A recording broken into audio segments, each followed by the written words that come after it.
পৃথিবীর বুকে ট্রোলরা ফিরে এসেছে, যাদের পুরো বংশধরকে মানুষ মেরে ফেলেছিল। ট্রোল বলতে এখানে এক প্রকার জন্তুকে বোঝানো হয়েছে যারা মাটি এবং পাথর দিয়ে তৈরি, আর এদের সবথেকে বড় শত্রু হলো সূর্যের আলো। এদের শরীরে সূর্যের আলো লাগলে সঙ্গে সঙ্গে এরা পাথর হয়ে যায়। এজন্য কয়েক হাজার বছর ধরে পাহাড়ের নিচের গুহায় আশ্রয় নিয়েছিল, কিন্তু বর্তমানে তারা ফিরে এসেছে নিজেদের পূর্বপুরুষদের বদলা নেওয়ার জন্য। মুভিটার সেকেন্ড পার্ট কিছুদিন আগেই বের হয়েছে, তাই আমি চিন্তা করলাম প্রথম পার্টটা আপনাদের সঙ্গে শেয়ার করি। যদি ভালো লাগে তাহলে কমেন্ট করবেন, আমি পরবর্তী পার্ট নিয়েও হাজির হব। সিনেমার কাহিনী শুরু হয় এক কমবয়সী মেয়েকে দিয়ে, যে কিনা তার বাবার সাথে দড়ির সাহায্যে পাহাড়ে ওঠার চেষ্টা করছিল। আর এই মেয়েটির নাম হলো নোরা। নোরার বাবার কথাবার্তায় বোঝা যায় তার ধারণা বাকি মানুষের থেকে একটু আলাদা। সে সবসময় বিশ্বাস করে মানুষ সবসময় তার নিজেদের চোখ দিয়ে সবকিছু দেখে, তবে শুধু চোখ দিয়ে না দেখে যদি কেউ মনের দৃষ্টি দিয়ে দেখে তাহলে চারপাশটা কিছুটা হলেও অন্যরকমের দেখার সুযোগ পাবে। সে নোরাকে বলে, তুমি যদি সামনের পাহাড়ের দিকে তাকাও তাহলে তুমি কিছুই দেখতে পাবে না, তবে সেটা যদি তুমি তোমার মনের নজর দিয়ে দেখো তাহলে তুমি ওই একই পাহাড়ে দেখতে পাবে কিছু ট্রোলরা দাঁড়িয়ে আছে, আর তারা সাধারণ মানুষের থেকে নিজেদেরকে লুকিয়ে রেখেছে। এখান থেকে আরও জানা যায় নোরার বাবা নোরাকে ছোটবেলা থেকেই একটা গল্প বলে আসছিল যে একটি বিয়ে বাড়িতে 13 জন ট্রোল এসেছিল, তবে তারা সেই বিয়ে বাড়িতে বসে অনেকটা নেশা করে ফেলেছিল, যে কারণে তাদের সময় কোনো খেয়াল ছিল না। আর সেই কারণেই যখন সূর্যের কিরণ ওদের গায়ে এসে পড়ে সাথে সাথেই সবাই পাথরে পরিণত হয়ে যায় আর ভিজা মাটিতে সবাই মিশে যায়। আর ঠিক সেই ঘটনার পর থেকে বাকি ট্রোলরা নিজেদেরকে পাহাড়ের গায়ে লুকিয়ে রাখে। বাবার এসব আজব কথা শুনে নোরা বলে, কিন্তু আমি তো ওই পাহাড়ে তেমন কিছুই দেখতে পাচ্ছি না। এটা শুনে তার বাবা বলে, শুধুমাত্র চোখ দিয়ে না দেখে নিজের মনের চোখ দিয়ে দেখো, তাহলে তুমি ঠিকই ওই পাহাড়ের ট্রোলদেরকে দেখতে পাবে। আর এবার নোরা শান্ত হয়ে চোখটা বন্ধ করে। তারপর যখনই সে নিজের চোখ খুলে মনের দৃষ্টিতে দেখতে শুরু করে তখনই তার চোখে ট্রোলরা ধরা পড়ে। নোরা দেখে তারা মানুষের মতো হলেও তাদের আকৃতি অনেকটা বড়। এরপর সিন এখানেই কাট হয়ে যায়। পরের দৃশ্যে দেখা যায় নোরা এখন অনেক বড় হয়ে গেছে, আর এখন নোরা পেশায় একজন প্রফেসর। নোরাকে দেখা যায় সে তার টিমের সাথে একটা জায়গা খোঁড়ার কাজ করছিল। তারা সেখান থেকে কিছু মূল্যবান জিনিসপত্র পাওয়ার আশায় সেখানে খোঁড়াখুড়ি করছিল, তবে এভাবে তারা 6 মাস খোঁড়াখুড়ি চালিয়ে যাওয়ার পরও সেখান থেকে কিছুই পায় না।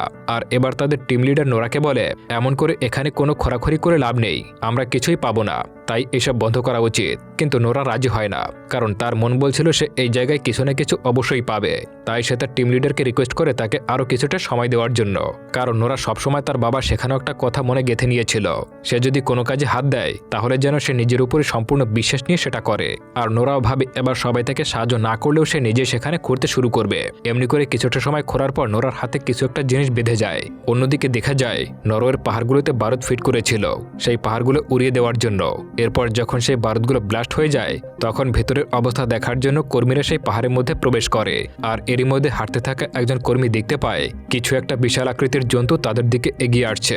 এটা দেখে সবাই ভয় সেখান থেকে পালিয়ে বের হয়ে আসে। আর কর্মীদের এমন ছোটাছুটি দেখে আর্মির হেড সেখানে চলে আসে, আর সবাই এটা জানার চেষ্টা করে যে কী কারণে এই অদ্ভুত ঘটনাটা ঘটছে। এরপর এইসব নিয়ে আলোচনার জন্য একটা মিটিং ডাকা হয়, এমনকি সেখানে নোরাকেও ডেকে আনা হয়। এরপর নোরা সেখানে আসলে স্ক্রিনে দেখতে পায় ওই জায়গাতে কিছু বিশাল আকৃতির পায়ের চিহ্ন দেখা যাচ্ছে। এইসব দেখে সেখানে থাকা সবাই অনুমান করে হয়তো ওই জায়গায় বৃহৎ আকৃতির কোনো জিনিস রয়েছে, আর সেটা না হলে হয়তো কোনো প্রকার ঝড়ের কারণে এমনটা হয়েছে। তবে সবার মাঝে নোরা জানায় তার মনে হচ্ছে এটা কোনো পায়ের চিহ্ন। এত বড় পা কারো আসে শুনে সবাই হাসাহাসি করতে শুরু করে। সবাই ভাবে হয়তো নোরা মজা করছে তাদের সঙ্গে। এর মধ্যে দৌড়ে একজন লেডি সিকিউরিটি সেখানে চলে আসে আর সবাইকে একটা ভিডিও দেখায়, যেখানে দেখা যায় সেই পাহাড়ে কিছু ছেলে মেয়ে ব্লগ বানাচ্ছিল, আর হঠাৎ করেই তাদের পেছনে বিশাল আকৃতির কিছু একটা চলে আসে। এসব দেখে সেখানে থাকা সবাই শকড হয়ে যায়। এর পরের সিনে বৃদ্ধ স্বামী স্ত্রীকে দেখা যায় যারা কিনা নিজের বাড়িতে বসে ব্রেকফাস্ট করছিল, আর তাদের পোষা কুকুরটিকে দেখা যায় বাইরে বসে ডাকতেছিল। তারা দুজন এটা বুঝে উঠতে পারছিল না যে কুকুরটি কেন এভাবে ডেকে চলেছে। এর মধ্যে হঠাৎ করেই তারা অনুভব করে সেখানে ভূমিকম্প শুরু হয়ে গেছে। এইসব দেখে তারা দুজনে সময় নষ্ট না করে দ্রুত তাদের ঘরে বেসমেন্টে চলে যায়। এরপর যখন সবকিছু ঠান্ডা হয়ে যায় তখন তারা দুজনে বাইরে বের হয়, তবে দেখতে পায় তাদের পুরো বাড়িটাই ধ্বংস হয়ে গেছে। অন্যদিকে দেখা যায় এসবের কারণ জানার জন্য নোরা আর অ্যান্ড্রুকে ওই জায়গায় পাঠানো হয়েছে। যাওয়ার সময় অ্যান্ড্রু নোরার কাছে তার পরিবার সম্পর্কে জানতে চাইলে নোরা জানায় তার মা অনেক বছর আগেই মারা গেছে, তবে তার বাবা এখনো বেঁচে আছে। কিন্তু তার বাবা একা থাকতেই বেশি পছন্দ করে, কারণ তার বিশ্বাস আর সবকিছু দেখার দৃষ্টিকোণ বাকিদের থেকে অনেকটাই আলাদা। এবার অ্যান্ড্রু সেখানে নোরাকে নিজের ব্যাপারে বলে আসলে সে সবসময় একজন রাইটার হতে চাইতো, কিন্তু কোনো একটা কারণে সে হতে পারেনি। এর মধ্যে তারা সেই জায়গায় চলে আসে। এরপর সেখানে গেলে তারা এখানে ক্যাপ্টেনকে দেখতে পায়, যার যার নাম হলো ক্রিস। ক্যাপ্টেন নোরাকে জানায় এখানকার অবস্থা দেখে মনে হচ্ছে যেন কেউ নদী পার হয়ে এসেছিল আর এখান থেকে দৌড়ে পাহাড়ের দিকে চলে গেছে। এমনকি এই জায়গায় বিশাল আকৃতির পায়ের ছাপও রয়েছে।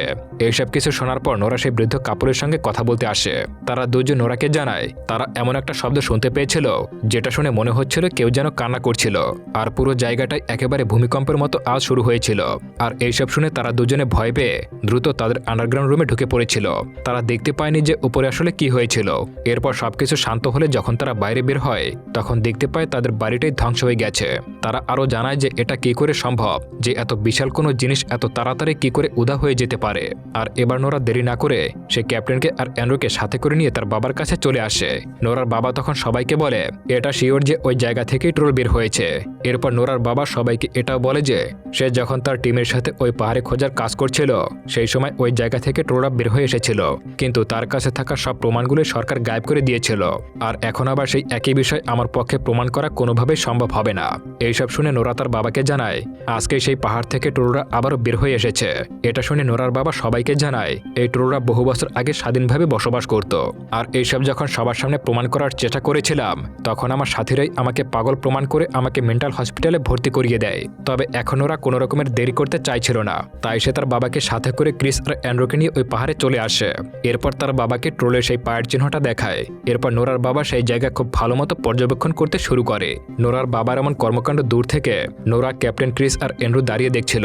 তবে এখানে ক্রিস আর অ্যান্ড্রু ভাবে সত্যি হয়তো নোরার বাবার মাথায় কোনো রকমের সমস্যা আছে। আর এখানে বাকিদের কথায় নোরার নিজের বাবার প্রতি কিছুটা অবিশ্বাস দেখা দেয়। তাও তার মন বলছিল হয়তো তার বাবা কিছু একটা প্রমাণ করে দেখাবে। আর এর মধ্যে নোরা তার বাবাকে সাহায্য করতে কাছে গেলে একটা অদ্ভুত গন্ধ তার নাকে ভেসে আসে। এর মধ্যে সে লক্ষ্য করে আশেপাশে আকাশ কালো মেঘে ঢেকে যেতে শুরু করেছে। আর হুট করেই নোরা খেয়াল করে তার পেছনে কিছু একটা চোখ খুলে গেছে। সেটাকে দেখে নোরা বুঝতে পারে তাদের পেছনে বিশাল একটা ট্রোল রয়েছে। আর চোখ খুলে দেখতে পায় ট্রোল সেখান থেকে উঠে দাঁড়াতে শুরু করেছে। তাই সে দ্রুত নিজের বাবাকে সাথে করে দৌড়ে ওই হেলিকপ্টারে উঠে পড়ে। এরপর তারা সেখান থেকে পালিয়ে যাওয়ার সময় নোরা ট্রোলের উঠে দাঁড়ানো ভিডিওটা নিজের ক্যামেরায় ভিডিও করে নেয়। আর সাথে সাথে সে মিলিটারি ক্যাম্পে ভিডিওটা পাঠিয়ে দেয়। সেখানে থাকা সবাই ওই ভিডিওটা দেখে শকড হয়ে যায়। সবাই বুঝতেই পারছিল না যে ওই পাহাড়ের গায়ে কি এমন আছে যেটা অদ্ভুতভাবে উঠে দাঁড়িয়েছে। তবে নোরা সেখানে পৌঁছে এসব প্রমাণের জন্য সবার কাছ থেকে কিছুটা সময় চেয়ে নেয়। কিন্তু এখানে প্রধানমন্ত্রী ভিডিও কলে নোরাকে বলে আমরা এসব নিয়ে তোমাকে টাইম দিতে পারবো না, কারণ তাদের মতে নোরা এসব প্রমাণ করার আগেই ওই অদ্ভুত জিনিসটা এখানকার সবাইকে মেরে ফেলবে। আর এইসব বলে সে নোরাকে এইসব থেকে দূরে থাকতে বলে, কারণ এখন যা করার সব মিলিটারি করবে। এসব কিছুর পরে নোরা বেশ আপসেট হয়ে পড়ে। সে দ্রুত ক্যাপ্টেন ক্রিসের কাছে চলে যায় আর তাকে সাথে করে নিয়ে যাওয়ার জন্য ক্রিসকে বারবার রিকোয়েস্ট করতে শুরু করে। কিন্তু এখানে ক্যাপ্টেন ক্রিস জানায় উপর মহল থেকে অর্ডার আছে তাকে যেন না নিয়ে যায়, তাই আমি কিছুই করতে পারবো না। কিন্তু নোরা বারবার ক্যাপ্টেনের কাছে রিকোয়েস্ট করতে থাকে। এবার ক্যাপ্টেন আর তার কথা ফেলতে পারে না, তাই নোরাকে আর তার বাবাকে সাথে করে নিয়ে যায়। এরপর সবাই মিলে সেই ট্রোলের কাছে চলে আসে আর এই ট্রোল তাদের সামনে এসে পড়ে। তবে সে সামনে এসে বুঝে যায় তার আশেপাশে মানুষ রয়েছে, তাই সে আর এগিয়ে যায় না, সেখানেই দাঁড়িয়ে যায়। অন্যদিকে উপর মহল থেকে ফায়ারিং এর অর্ডার আসে তাদের কাছে। আর এবার তারাও তাদের মিশন শুরু করে দেয়, ট্রোলের উপর ফায়ারিং শুরু করে দেয়। তবে অবাক করা বিষয় হলো ফায়ারিং এর ট্রোলের কিছুই হয় না, কিন্তু এইসবের কারণে সে ভীষণ ক্ষেপে যায় আর সেখানে থাকা আর্মিদেরকে ধরে ধরে মারতে শুরু করে। ট্রোলের হামলায় সেখানে থাকা অনেক আর্মিরাই মারা পড়ে যায়। এরপর নিজেদেরকে বাঁচাতে নোরা তার বাবা আর ক্যাপ্টেন অ্যান্ড্রুকে নিয়ে একটা পাহাড়ের পেছনে গিয়ে লুকিয়ে পড়ে। এরই মধ্যে সেখানে একজন খ্রিস্টান আর্মি এসে তাদের পাশে লুকিয়ে যায়, কিন্তু ট্রোলটা এসে সেই খ্রিস্টান আর্মিকে ধরে ফেলে। এইসব দেখে তো নোরা আর বাকিরা অনেক ভয় পেয়ে যায়। তবে এখানে নোরার বাবা সবাইকে জানায় ট্রোলরা আসলে খ্রিস্টানদের গন্ধ শুকে তাদেরকে ধরে ফেলে, আর সেজন্য ট্রোলটা ওই আর্মিকে খেয়ে নিল। তবে এরপরে নোরার বাবাকে দেখা যায় সে আস্তে আস্তে ওই ট্রোলটার দিকে এগিয়ে যেতে শুরু করে আর সেই ট্রোলটাকে ইশারা দিয়ে তাকে থামতে বলে। আর অদ্ভুতভাবে দেখা যায় সেই ট্রোলটাও নোরার বাবার অনুভূতি বুঝতে পারছিল। এরপর সে শান্ত হয়ে যায়, কিন্তু ঠিক তখনই আবার ওখানে থাকা আর্মিরা ট্রোলের উপরে ফায়ার করতে শুরু করে। আর এতে ট্রোল আবারও রেগে যায় আর সেখানে থাকা আর্মিদের গাড়িগুলো ধ্বংস করতে শুরু করে। এমনকি হঠাৎ করে ট্রোলটা এসে নোরার বাবার দিকে তার পা এগিয়ে দিলে নোরার বাবা দূরে ছিটকে পড়ে যায়। নোরার বাবার এমন অবস্থা দেখে ট্রোলটাও খুব কষ্ট পায়। তবে সে ওখানে আর বেশি সময় না দাঁড়িয়ে সেখান থেকে চলে যায়। এরপর দেখা যায় নোরা তার বাবার কাছে আসলে তার বাবা মৃত্যুর আগে নোরাকে বলে যায় রয়্যাল প্যালেস হাউস। আর এই তিনটা শব্দ বলেই নোরার বাবা সেখানেই শেষ নিঃশ্বাস ত্যাগ করে। এরপর দেখা যায় নোরা একটি জায়গায় একা বসে ট্রোলদের নিয়ে রিসার্চ করতে শুরু করে দিয়েছে। আর নোরা জানতে পারে ট্রোলরা ঘন্টার আওয়াজ শুনতে পারে না, আর চার্চে সেই ঘন্টার আওয়াজ ট্রোলরা ভীষণ ঘৃণা করে। সেই আওয়াজে এরা বিরক্ত হয়ে যায়। এখানে এন্ড্রুকেও দেখা যায়, সেও নোরার এই রিসার্চে তাকে সাহায্য করে। এরপর সরকার আবার নোরা আর বাকিদেরকে একটা মিশনে পাঠায়। আর এবার নোরা, ক্যাপ্টেন, এন্ড্রু আর বাকিরা মিলে হেলিকপ্টারে করে ওই ট্রোলের চারপাশে ঘন্টা বাজাতে শুরু করে। আর এই আওয়াজে ট্রোলটা ভীষণ বিরক্ত হতে শুরু করে। তবে ট্রোলটা সেই হেলিকপ্টারগুলো ধ্বংস করতে শুরু করে। এর মধ্যেই দেখা যায় একটা বাচ্চা মেয়ে সেই ট্রোলের সামনে চলে আসে। তবে হঠাৎ করে সেই ধ্বংস হয়ে যাওয়া হেলিকপ্টারটা বাচ্চা মেয়েটির গায়ে এসে পড়তে গেলে ট্রোলটা মেয়েটিকে বাঁচিয়ে নেয়। এর মধ্যে ট্রোল হেলিকপ্টারে নোরাকে দেখতে পায় আর সে ওই জায়গা থেকে চলে যায়। এরপর নোরা আর বাকিরা ক্যাম্পে ফিরে আসে। তখন নোরাকে জানায় তোমার প্ল্যানিংটা ফেল হয়ে গেছে। এটা বলে নোরাকে সেই মিশন থেকে বাদ দিয়ে দেওয়া হয়। আর এবার সরকার মিটিং করে এই সিদ্ধান্ত নেয় যে তাদেরকে এবার ওই ট্রোলকে থামানোর জন্য মিসাইল ইউজ করতে হবে। আর সেই মতো সরকার এবার সেই শহরটাকে খালি করতে শুরু করে দেয় যাতে তাদের কোনো ক্ষতি না হয়। অন্যদিকে নোরাকে দেখা যায় যাকে এনরু তার বাড়িতে ড্রপ করার জন্য গাড়িতে করে যাচ্ছিল। তবে যেতে যেতে নোরা চিন্তা ভাবনা করতে থাকে যে এবার সেই ট্রোল কোন দিকে যেতে পারে। নোরা এসব নিয়ে টেনশন করতে করতে হঠাৎ করে তার বাবার কথাগুলো মাথায় চলে আসে যে তার বাবা মৃত্যুর আগে বলেছিল রয়্যাল প্যালেস হাউস। এটা থেকে এবার নোরা বুঝতে পারে ট্রোলটা হয়তো এবার রাজবাড়ির দিকে যেতে পারে। আর এবার নোরা সময় নষ্ট না করে এনরুকে নিয়ে রাজবাড়ির দিকে চলে আসে। ওখানে নোরা রাজার চিফ মিনিস্টারকে দেখতে পায়। আর সেই চিফ মিনিস্টার নোরাকে জানায় আগের দিনে লোকেরা বিশ্বাস করত কোনো রাজার বাড়িতে বাড়ি করলে সেটা অনেক শুভ হয়। আর এই জায়গাতে আগে ট্রোল রাজার বাড়ি ছিল। আর সেজন্যই রাজা এই জায়গাতেই ট্রোল রাজার জায়গায় নিজের বাড়ি করেছিল। এমনকি এই জায়গায় রাজবাড়ি বানানোর জন্য এখানকার সব ট্রোলদেরকে ঘন্টা বাজিয়ে তাড়িয়ে দিয়ে একেবারেই মেরে ফেলা হয়েছিল। তবে এখানে থাকা একটা বাচ্চা ট্রোলকে সে প্রাণে ছেড়ে দিয়েছিল আর তাকে এখান থেকে সরিয়ে একটা পাহাড়ের গুহার মধ্যে ছেড়ে এসেছিল। আর হয়তো সেই বাচ্চাটা এখন আবার জেগে উঠেছে। এরপর লোকটা নোরাকে একটা গুহার মতো দেখতে জায়গায় নিয়ে আসে। সেখানে গেলে নোরা দেখতে পায় ওই জায়গায় সেই ট্রোলদের কঙ্কাল রয়েছে। আর এবার নোরা কাছে এসে সেই কঙ্কালে লাইট মারলে দেখতে পায় কিছু অংশ একেবারেই পাথরে পরিণত হয়ে গেছে। আর এবার নোরার কাছে তার বাবার বলা সেই গল্পের কথা মনে পড়ে যায় যেখানে তার বাবা তাকে 13টা ট্রোলের গল্প বলেছিল। আর এরা সবাই সূর্যের আলোতে আসার কারণে একেবারেই পাথরে পরিণত হয়ে মারা গিয়েছিল। আর এবার নোরার মাথায় একটা প্ল্যান চলে আসে আর সে দ্রুত ক্যাপ্টেন ক্রিসকে কল করে আর তাকে ট্রোলকে থামানোর প্ল্যানটা বলে। আর সেই মতো কাজ করতে পারলে একটা বিশাল ক্ষতি আটকানো সম্ভব। আর সেটার জন্য আগে ওই ট্রোলটাকে বিশাল একটা খোলা জায়গায় আনতে হবে। তাই সে ক্যাপ্টেনকে জানায় ট্রোলকে এমন কোনো জায়গায় নিয়ে আসার জন্য। আর সেই জায়গায় বড় একটা সোলার সিস্টেম বন্দোবস্ত করতে বলে। তবে এদিকে গভর্নমেন্ট থেকে সব আর্মিদেরকে জানানো হয় যেন তারা মিসাইল নিক্ষেপ করে। এইসব জানতে পেরে নোরা কিছুটা ঘাবড়ে যায় কারণ তার প্ল্যানটা সফল করতে হলে আর্মিদের মিসাইল নিক্ষেপ যে কোনো কায়দায় থামাতে হবে। এবার নোরা এনরুকে সবকিছু খুলে বলে। এইসব বুঝতে পেরে এনরু তার গার্লফ্রেন্ডকে কল করে যে কিনা সিকিউরিটি সেক্টরে ছিল। সে তাকে রিকোয়েস্ট করে যাতে কিছুক্ষণ হলেও এই মিশনটা একটু লেটে শুরু করে।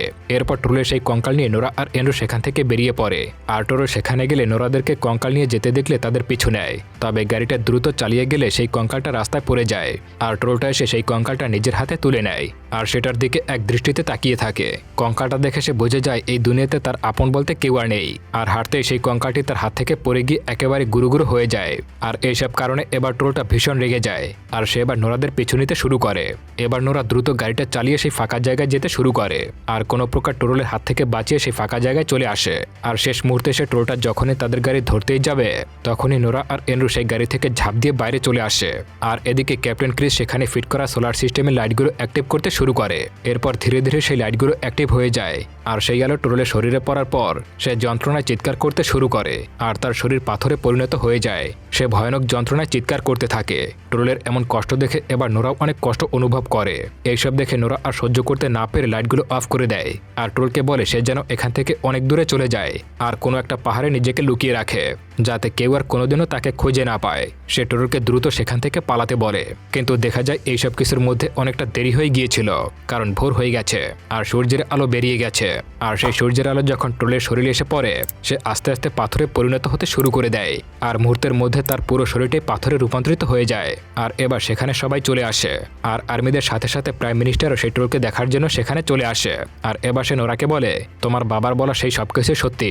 অন্যদিকে এনরুকে দেখা যায় সে এসে প্রাইম মিনিস্টারকে জানায় সে তার জবটা ছেড়ে দিবে কারণ সে সবসময় একজন রাইটার হতে চেয়েছিল। এরপর এনরু নোরার সাথে সেখান থেকে চলে যায় আর যেতে যেতে নোরাকে জিজ্ঞাসা করে এখনই কি কোনো ট্রোল পাহাড়ের মধ্যে লুকিয়ে রয়েছে। আর এখানেই নোরা একটা মিষ্টি হাসি দিয়ে বলে হয়তো থাকলেও থাকতে পারে। আর এরই সাথে মুভিটা এখানেই শেষ হয়ে যায়। তো বন্ধুরা কেমন লাগলো গল্পটা অবশ্যই কমেন্ট করে জানাবেন। আর আপনারা কি ট্রোল 2 দেখতে চান তা অবশ্যই কমেন্ট করে জানাবেন। আপনাদের কমেন্টের উপর ভিত্তি করে আমি পরবর্তী পার্ট নিয়ে হাজির হব। আপনাদের সবাইকে অসংখ্য ধন্যবাদ।